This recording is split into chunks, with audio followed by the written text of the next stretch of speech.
who paid fees to a London-based company to secure loans which never materialized. We've also looked at the man behind that company and his involvement in the Montana wheat processing project that fell through, leaving investors with huge losses. Today, Special Assignment reporter Pat Clawson looks at the situation of those investors. The Wild West remains very much alive in Montana. It's a place where a bonanza philosophy and fierce personal independence are central to the way of life.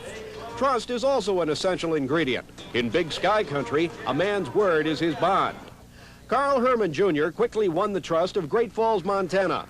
He excited the city's imagination just before Christmas 1981 when he announced plans for a gigantic wheat processing plant which would create 350 new jobs. The loan is a long-term loan for 20 years. Herman said his company, Multi-Management Incorporated, had received a $350 million loan commitment from European investors, but he refused to identify the foreign financial backers.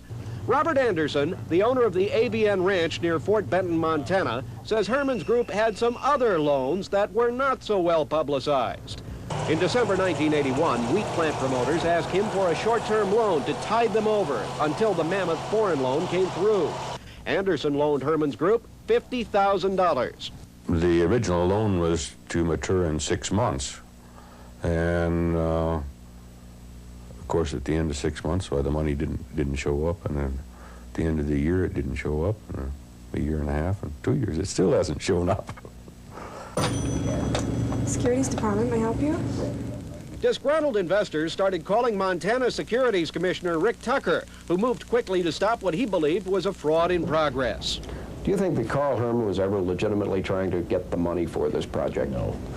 I think Carl Herman, in my estimation, was a con man when he first came to contact with anybody in Montana, and I think he's still a con man. Investigators soon concluded that Herman's companies existed basically on paper and were a financial disaster. Assets totaled less than $1,000, while debts were nearly $2 million. The Securities Commission estimated investors may have lost as much as $5 million. In February 1982, Tucker filed suit alleging securities fraud. Carl Herman Jr., loan broker Charles Mallory, and their associates were ordered to stop seeking investments for the wheat plant project, but the order was soon ignored. After more investors complained to authorities, Carl Herman Jr. and lawyer Sidney Kurth left Montana for London, England. They took up residence at a $1,200 a week apartment in London's posh Mayfair district, safely out of the reach of American courts. After witnesses testified in September 1982 about stock offers, Herman was convicted in absentia of contempt of court. He was sentenced to 5 days in jail with a $500 fine, a sentence later upheld by the Montana Supreme Court.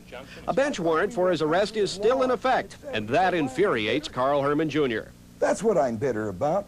How many Americans are tried, found guilty, sentenced, and everything without ever receiving a copy of the summons, any due diligence, anything?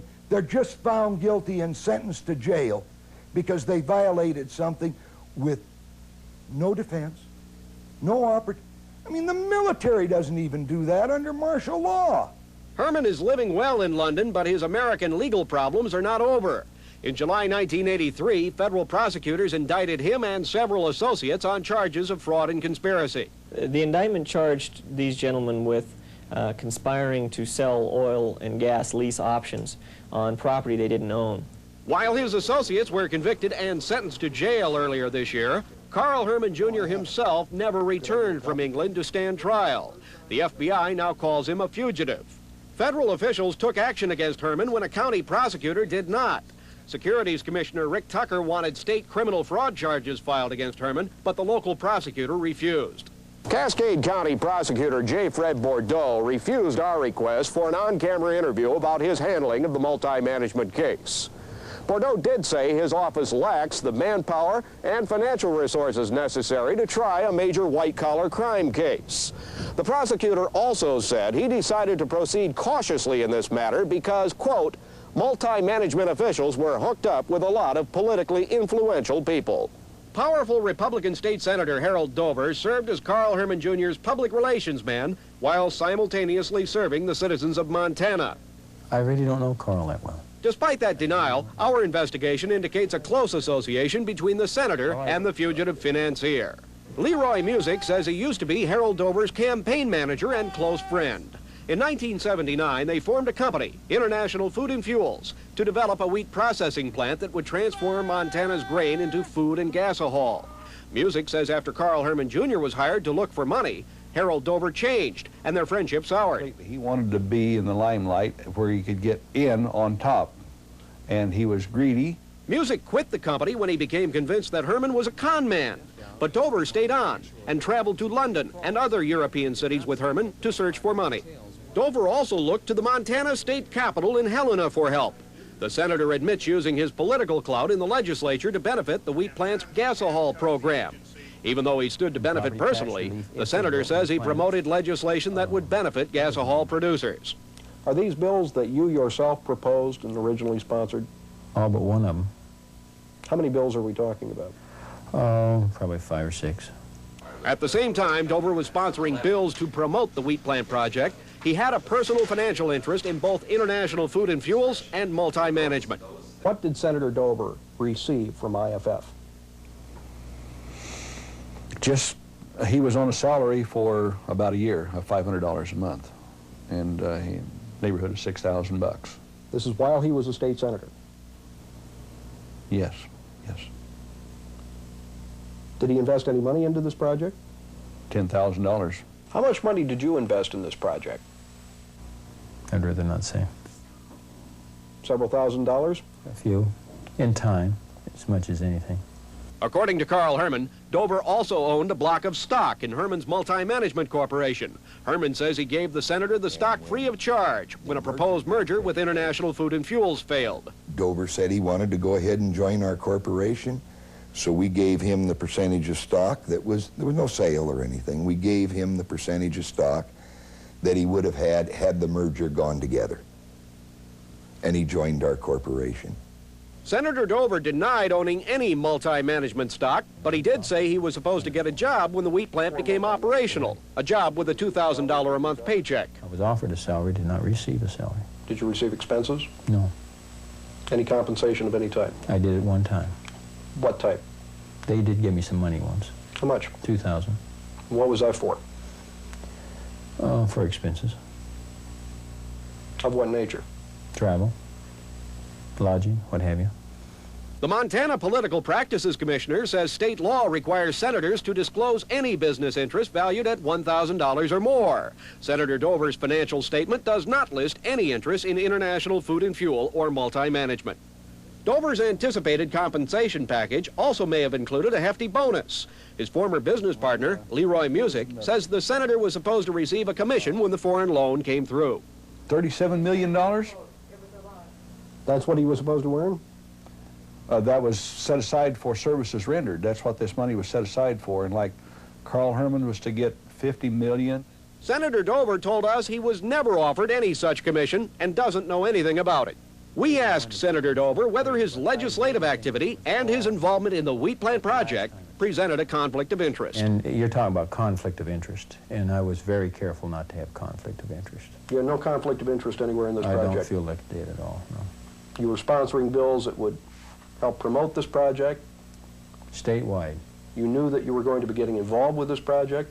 Well, it kind of grew into it. I didn't know that I would be. We grew into it. And you didn't see any conflict of interest here? Not the way that I was working, no. When these indictments come out, Harold Dover was all of a sudden totally out of sight. Nobody knew where Harold Dover was.